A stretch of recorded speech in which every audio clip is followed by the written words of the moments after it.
Hi, this is Tim of the 1916 Company. Welcome and thanks for logging on. If you love this watch, email me, Team Mosso at the1916company.com for purchase pricing and availability questions concerning this watch. And this watch is a fascinating piece from the 1990s in a very different era of Omega as a watch company. You were looking at the Omega Louis Brandt II Deluxe Perpetual Calendar, part of the second series of watches named after the founder of the company that would become Omega.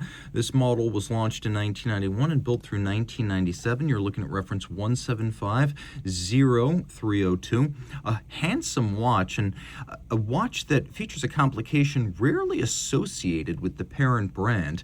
The Louis Brandt series back in the early 1980s was designed to restate Omega's commitment to fine mechanical watchmaking and its defiance of misfortune it had experienced during the quartz crisis and didn't fully overcome until the 90s. The second Louis Brandt series launched in 1991 and ran through the late 90s, restating Omega's commitment to high-end watchmaking. And for the most part, these were precious metal dress watches incorporating either chronometer certifications or complications. And of course here, the Perpetual calendar. Not a big watch, though it has big personality, in yellow gold, 34 millimeters in diameter, 11 millimeters thick, 42.8 lug-to-lug with an 18 millimeter spacing between the lugs. It's funny, these watches were designed to reference the vintage era of the 40s and 50s, a great era for Omega watch production.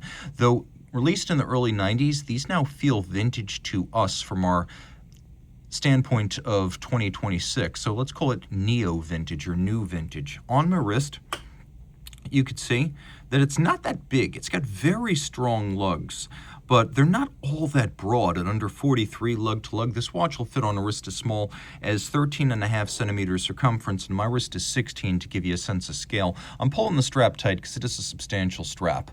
But you can see right there the reference of the watch between the lugs, itself emblematic of a very different era of Omega watch construction when reference numbers were between the lugs, Rolex style. You can see it's not thick and it will easily slide under a dress cuff. The strap, considerably newer than the watch, as you can see. Calfskin on the bottom, no crimping, no gouging, brand new Omega factory strap. Black, semi-gloss, we've got a monotone stitch, sheer cut and lacquered for refinement. A fastening sort of counterweight buckle.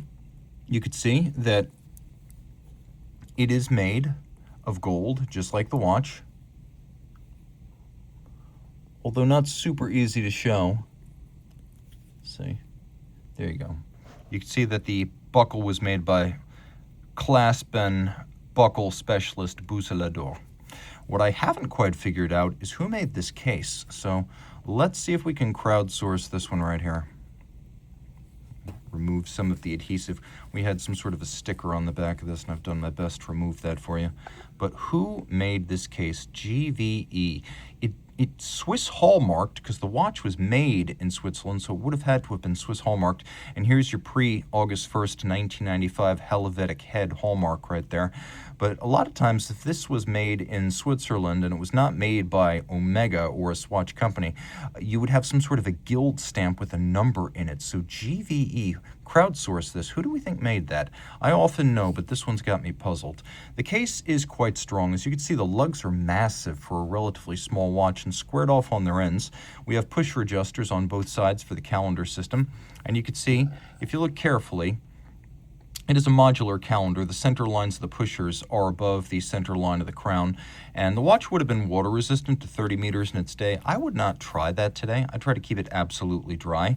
As you can see, we've got a sort of knife edge profile to the otherwise conical bezel, giving way to a dial that includes, a perpetual calendar and the signature of Louis Brandt. The founder of Omega created the General Watch Co. in the 1840s. It wasn't until 1894 that the Omega name became used routinely. So if, for example, people refer to 1994 as the centennial of Omega, you hear that a lot, especially in connection with the tourbillon from that period.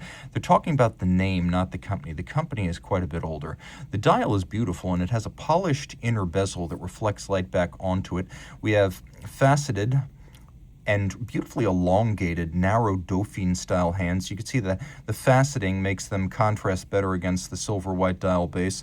And although that dial doesn't have a whole lot of texture, we do have these lovely gold indices and stylized Roman numerals, including the watchmaker's 4, and then azurage or concentric patterning inside the sub-registers. It is a true perpetual calendar, although Omega has toyed around with annual calendars in the 21st century. This does not need to be adjusted until the year 2100. It is a true perpetual with a 122-year moon phase.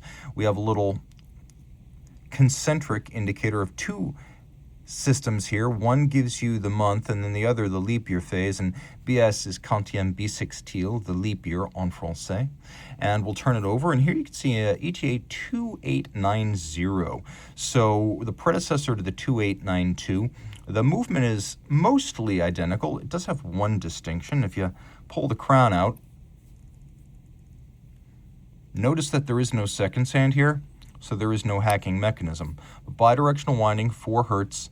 It's got a high-grade balance that's either top or chronometer. I could tell before I started it up. I examined the quality of the hairspring and the balance. But a 42-hour power reserve. It's known as caliber 1118, although, again, it is a module on top of a 2890.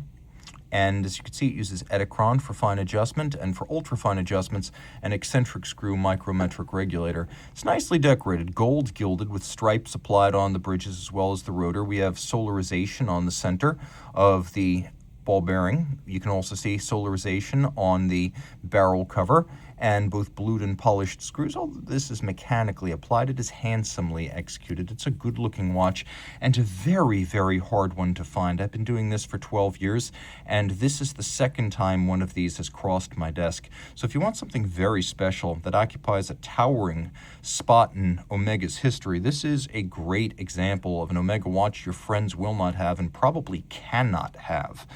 Also important, because we talked a little bit about era, these were made from 91 to 97, but as I mentioned when we moved around back and talked about case marks, this is the hallmark that was used on Swiss gold before August 1st, 1995. So this properly would have been built between 1991 and the summer, at least the case would have been built between 91 and the summer of 1995, so you get a good sense of when this was made.